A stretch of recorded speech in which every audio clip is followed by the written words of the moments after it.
Кутмандуу күнүңүздөр менен, урматтуу кыргыз элим. Карандай калпты калайыкка жарыялап, кайрадан кайра Өмүрөк Бабановго жана мен Жаныбек Мырзабаевга асылып жаткан Болот Жээнбековго бүгүн жооп берейин деп чечтим. Бир мисалда дароо 4 калп. 2022-жылы келишим түзгөнүбүздө ыраазымын деп шипалаңдап, андан 6 ай өткөндөн кийин прокуратурага, УКМКга такыр башка айткан. Журналисттерге эми 4-чү калпын айтып жатат. Генералдык прокуратуранын тергөө комитетине арыз менен кайрылды. Биз ага коркунуч жаратып, анын үй бүлөсүнө коркунуч жаратып, аны кыйнап кол койдурдук деп. Ал Болот Мамбетовдун биринчи калпы эмес. Ал калпы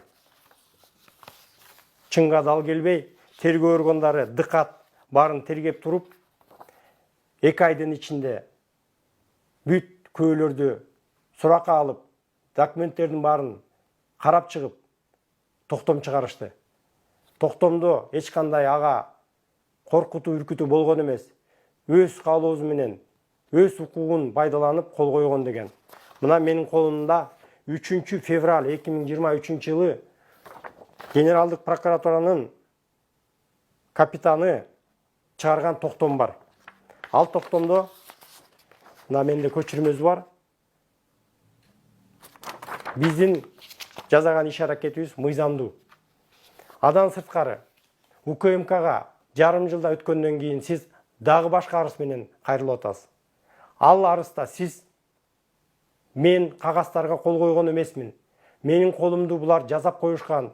Көчүрмөлөр туура эмес. Кагаздар бири-биринен ажыратылган. Биринчи барагы башка барак, экинчи барагы башка барак деп дагы бир ойлоп чыгарган калпыңыз. Улуттук мамлекеттик коопсуздук комитети 2 айдын ичинде териштирип, экспертизаларды, тийиштүүлөрдү жасап туруп, чечим чыгарып беришти. Ал чечимде сиз кол койгон кагаздар аныкталып, сиз кол коюлуп, сиз жасаган, көрсөткөн протокол эч кандай айрылган эмес, кечирген эмес, барактар алмаштырылган эмес деген чечим чыгарып берди. Мына менин колумда токтом бар. 20 декабрь 2023-жылы Улуттук коопсуздук комитетинин тергөөчүсүнүн токтому. Ал жерде биз жасаган келишим баары мыйзамдуу, эч кандай колдор биз тараптан эч кандай колдор жасалган эмес, кагаздардын баары далилдүү болуп чыккан. Адан сырткары сиз айтып жатасыз, журналисттерге эки барагында мен кол койгон эмесмин деген протоколду көрсөтүп атасыз. Ошол протокол боюнча Министерство юстициянын архивинен алынып, тергөө тараптан дыкат текшерилип, экспертиза жасалды. Ал протоколдо эч кандай барактар алмашылган эмес деп чечилген. Бул патологиялык алдамчы бир документ боюнча 4 башка калп айтты. Экинчи калпыңыз 2016-жылы Өмүрөк Бабанов өзү келген, аялына жагып калыптыр, мен эшиктен жолуктум, жан сакчысы менен болуп турдум. Бул төгүндүн төгүнү. Сиз акылыңыздан адашып калган окшойсуз. Мына менин колумда биз 28 февраль 2016-жылы сиз жана сиздин иниңиз Бакыт кол коюшканбыз. Биз сиздин объектиңизди, сиздин компанияңызды сатып алабыз. Ал компанияда канча бүгүнкү күндө киреше бар, ал компаниянын канча карызы бар, кимге карызы бар. Ошолордун баарын биз жазып, протокол түрүндө кол коюшканбыз. Мына бул жерде бүт колдору бар. 3-чү калпыңыз 6 магазин алды дейт. Рейдерлик захват кылам деп, банкроттук состояние кылам деп, өзүм алып кетем деген. Ак өргө магазиндеги дүкөндү чогуу ачканбыз, салганбыз деп Болот Жээнбеков жарыялады. Мына Фрунзеде 4 эле магазин бар деп турат. Жээнбековдун өзү колу турат. Ар бир магазинде купля-продажасы бар, келишими бар. Ар бир магазин сатып алган боюнча. Акчасын убагында алгансыз. Арзан турган магазиндериңизди биз 2 эсе кымбат кылып сатып алганбыз. Ошол түшкөн акчадан сиз Коммерческий банк, Демир банк, РСК банк, анан KCB банктын астында карызыңызды жапканбыз. Биз берген акчага сиз карызыңызды жапкансыз. Арендадан 8 миллион түшкөн деп айттыңыз. 8 миллион жок ал жерде эч кандай. Мекеменин эч кандай прибыли жок. Аренданын баазы гана келчи. Ошол арендадан түшкөн кирешени биз банктарга төлөп берчик. Эч кандай 8 миллион ал жерде жок. Далилсиз калп айтып жатасыз. 5-чи калпыңыз. Апамдын бата бергени. Башка сделкага пайдаланып жатасың. Апама асылып жатасың. Инимди каматтырып салдың дедиң. Шу жерге токтоло кетейик. Апаңызды биз эч кандай жаман сөз айткан жокпуз. Апаңыз апа катары сизге ак батасын берди. Ушул менин кабинетимде отуруп туруп, баламды ушундай жаман жагдайдан куткарып жатасың деп, апаңыз ак батасын берди. Өмүрөк Токтолучка мага ыраазычылык сөзүн айтты. Ушул сделка бүттү, акчаны алдык, рахмат деп, балаңыздын көзүнчө, сиздин көзүнчө ак батасын берди. Кийинки сиз айткан сөз, апам башка сделка жөнүндө айткан деп. Калп айтпаңыз. Биз жолуккан күн бул 1-июль болчу. 2022 жылы. Жума күнү болчу. Ошо күнү биз жолугуп, сиздин сунушуңуз менен апам келсин, апам акционер батасын бердин дегенден кийин биз жолугуп, ушу видеого түшкөнбүз. Кийинки 5 рет сиз улам келишим, кошумча келишимдерге кол койгонсуз. Биздин ортобузда болгон келишимдердин бардыгын мен тастыктайм. Эч кандай доо арызым жок. Мен ыраазымын деп сиз кол коюп бергенсиз. Бүт кагаздар биздин колубузда. Мына инвестициялык соглашение. Бардык колу менен. Даже бул жерде сиздин иниңиз Бакыттын колу бар. Мына ушул инвестициондук соглашение негизинде биз сиз менен ушундай келишим түздүк. Что инвестиционный соглашение биз тараптан полностью аткарылды, эч кандай доо арызым жок деп. Бул жерге мына сиз кол койгонсуз. Так окуп чыгып, өзүңүздөрдүн сунушуңуздарды ручка менен өзгөртүп туруп, анан биз кайрадан жазап чыгып, кайрадан жазап, ушинтип кол коюшканбыз. Мына колумдагы кагаздарым баары далил иретинде. Сиз сөзгө гана жабынып калп айтып атасыз. Менде ар бир сиздин калпыңызга болгон өзүмдүн далилим бар. Кийинки калпыңыз бул 470 миллион сом карыз жок болчу деп айтып атасыз. 15 июнь 2022 жыл сиз жана биз тарап аудиторский компаниянын заключениясын уктук. Бул жерге алар жазып атат. Бүгүнкү күндө мекеменин 460 миллион сом карызы бар дейт. Карыз кактан келип чыкты? Ал карыз документально биздин складта товарлардын жоктугун далилдеди. 460 миллион сомго товар сатылып кеткен, акчасы биздин поставщиктерге төлөнгөн эмес. Аны сизге 3 сааттын ичинде аудиторский компания түшүндүрүп берди. Ошол жөнүндө мына сиз кол койгонсуз. Ооба, мен уктум. Ооба, ушул карыз бар экен. Бул протокол 2 барактан турат. Бул жерде жазылып жатат. 460 миллион сом кактан келген карыз. Биринчиси, бул компаниядан акча урдалган. Күнүгө акча урда токтогон эмес. Кантип урдашсыздар? Жолу көп болгон. Сиз жана Бакыт көп жылдары салык кызматында салык текшерүүчүлөрдүн үстүнөн инспектор болуп иштегенсиздер. Салыкты кантип жашырыш керек, кантип мекемеден акчаны чыгарыш керекти абдан жакшы үйрөнгөнсүздөр. Председатель совета директоров катары кассадан, магазиндин кассасынан күнүмкү түшкөн биздин товардан түшкөн акчаны алып, эч кимге айтпай алып кетип баштадыңыз. Аны сиздин иниңиз генералдык директор Бакыт кантип жабыштын айласын табып туруп, өзүнө подотчет алчы. Ал подотчетту кийин мекеменин чыгашасына киргизчи. Ошентип отуруп, сиздер 470 миллион сомду мекеменин компаниядан чыгарып кеткенсиздер. Ал акчага сиздер эмне кылдыңыздар? Ал акчага сиз өзүңүзгө 2 прораб деген дүкөндөрдү ачтыңыз. Бакыт иниңиз Борсок деген 13 магазин ачты. 70тен ашык мүлк дүнүйө түптөдүздөр. Ал дүйнөнү кайсыл акчадан алдыңыздар? Кайсыл кирешек алдыңыздар? Баары күмөн. Мен ойлойм, тергөө органдары жана сот органдары дыкат изилдеп чыгып, өздөрүнүн баазын берет деп ойлойм. Аудиторский заключениянын чечими чыкканда сиз көрүп туруп, Бакытка барып акылдашып, ага көрсөтүп, сиз кайтып келип далилдеди мойнуңузга алгансыз. Айткансыз. Эми силер бизди куткаргыла. Ушунча карыз болуп калды. Болор иш болду. Эми эмне кылабыз? Силердин добарыңар жок болсун бизге. Компанияны сатып алгыла. Акчасы мынча болот деп биз кол беришкенбиз. Биз сөзүбүзгө аягына чейин турдук. Бирок сиз ошого карабай туруп, 6 ай өтпөй туруп, сиз өзүңүз арыз жаздыңыз. Ал арыз бүткөндөн кийин дагы арыз жаздыңыз. Калптын үстүнө калп айтып аттыңыз. Ошонун баарын чыдап тура албай, биз да аргасыздан арыз жаздык. Бул Бакыттын үстүнөн. Ошол арыздын негизинде бүгүн Бакыт СИЗОдо отурат.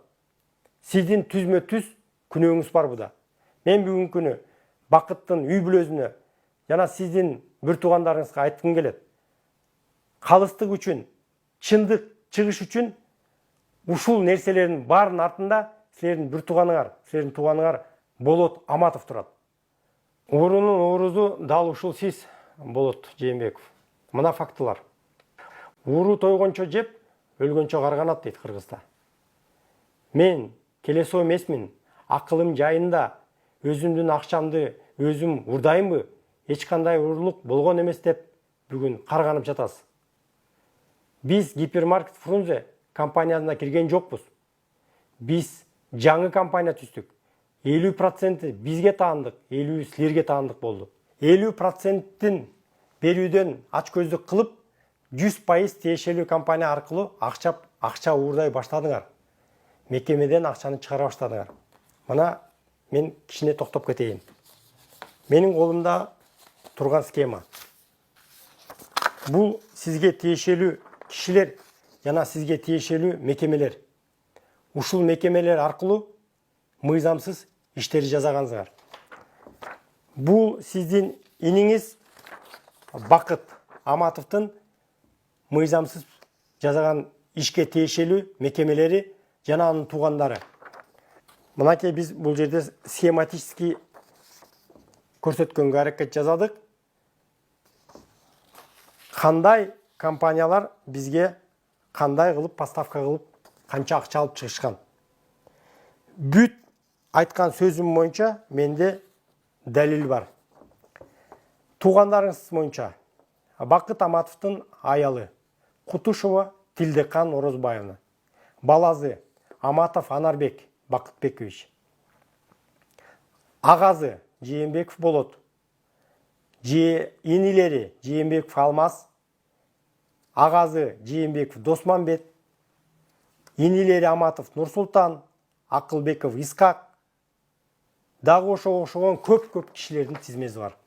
Ушул кишилердин атына мекемелерди акционер учредитель кылып киргизип, алар бизге күн сайын бизге кереги жок жана өтө чоң баа менен товарларды киргизе башташты.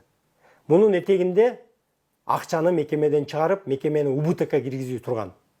Адам түшкөн кирешеге силер мүлк алчыңар, магазин салчыңар, анан кайра эле ошол магазинди бизге экезе кымбат берчиңер.